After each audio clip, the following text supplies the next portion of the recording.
সরকারি হাসপাতালে সাধারণ মানুষের জন্য যে ওষুধগুলো রয়েছে সেই ওষুধগুলো মজুত করে নষ্ট করার অভিযোগ উঠেছে কিন্তু কাপাসিয়া উপজেলা যে স্বাস্থ্য কমপ্লেক্স রয়েছে সেখানে যারা দায়িত্বরত ছিল তাদের বিরুদ্ধে আমরা দেখেছি যে গত শনিবার কিন্তু এই সংক্রান্ত একটি রিপোর্ট কালের কণ্ঠে প্রচার হয়েছে।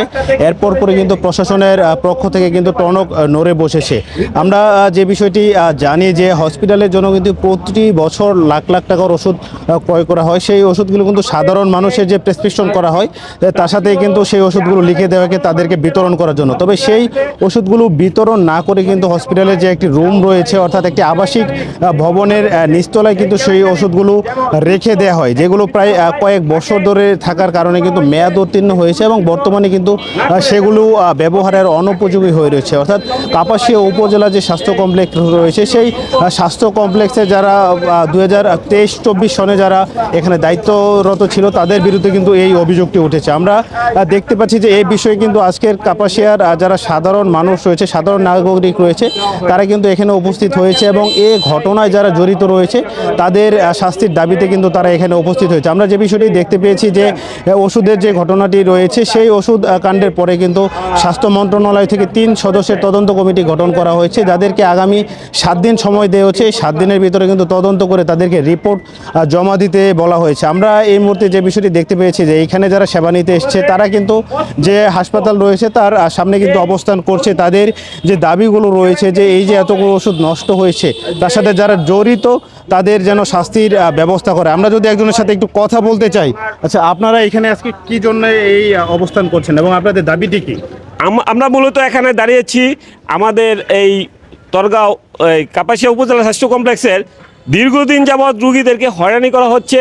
বিশেষ করে ওষুধ এর ব্যাপারে সরকারি ওষুধ তো পাচ্ছেই না, ওরা স্লিপ দিয়ে দেয় বাইরে থেকে ওষুধ কিনে নেন অথবা বাইরে থেকে ওই পরীক্ষা নিরীক্ষা করেন, এই ধরনের করা হয়। কিন্তু আমরা পরবর্তী সময়ে আমরা জানতে পারলাম মিডিয়ার মাধ্যমে যে এখানে লক্ষ লক্ষ টাকার ওষুধ ওরা ওই এখানে স্টক রেখে অব্যবস্থাপনার মাধ্যমে ওরা নষ্ট করে ফেলেছে।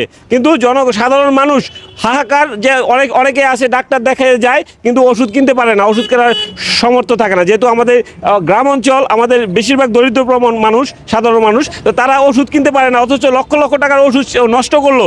কিন্তু তারপরে ওই কর্মকর্তাকে যদি আরও পুরস্কৃত করা হয় শাস্তির সম্মুখীন না করে, তাহলে এটা আমাদের জন্য অবশ্যই, এটার জন্য আমাদের আন্দোলন চলবে। ওকে অবশ্যই শাস্তির আওতায় আনতে হবে, ওকে অবশ্যই বিচারের সম্মুখীন করতে হবে। এবং এই হসপিটালে আরেকটি অভিযোগ আছে যে রুগীদের সাথে ডাক্তারদের অনেক ক্ষেত্রে দুর্ব্যবহার করা হয়। রুগীরা আসলে ঠিকমতো গুরুত্ব দেওয়া হয় না। তো এই ক্ষেত্রে অবশ্যই ওনাদেরকে এই বিষয়গুলো যেন গুরুত্ব সহকারে দেখা হয়। আর ওষুধ কেলেঙ্কারির সাথে জড়িত ডাক্তারকে অবশ্যই বিভাগীয় তদন্তের মাধ্যমে বিচার করার দাবি জানাচ্ছি। আর যদি এই বিচার না হয়, জনগণের এত লক্ষ লক্ষ টাকার ওষুধ নষ্ট হয়েছে, এর জন্য আমরা প্রয়োজনে আরও বৃহত্তর কর্মসূচিতে যাব। দর্শক, যে বিষয়টি শুনতে পাচ্ছিলেন আপনারা যে সাধারণ যারা মানুষ রয়েছে তারা কিন্তু এই যে ওষুধ কেলেঙ্কারি যে ঘটনাটি রয়েছে সেই ঘটনায় যারা জড়িত রয়েছে তাদের বিরুদ্ধে ব্যবস্থা গ্রহণ করার জন্য কিন্তু বলা হয়েছে। আমরা ইতিমধ্যে দেখেছি যে ঊর্ধ্বতন যারা কর্তৃপক্ষ রয়েছে তারা তদন্ত কমিটি গঠন করেছে এবং 7 দিনের ভিতরে কিন্তু সেই তদন্ত প্রতিবেদন জমা দেবে। এবং সাধারণ মানুষের সেই একটাই দাবি, এই সাধারণ নাগরিকের এই ধরনের সুযোগ সুবিধা যেগুলো দেওয়া হয়েছে সরকারের পক্ষ থেকে, সেগুলো থেকে যারা বঞ্চিত করেছে তাদের বিষয়ের জন্য দ্রুত সময়ের ভিতরে ব্যবস্থা গ্রহণ করা হয়। তো এই ছিল গাজীপুরের কাপাসিয়া থেকে আমার কাছে থাকা সবশেষ তথ্য।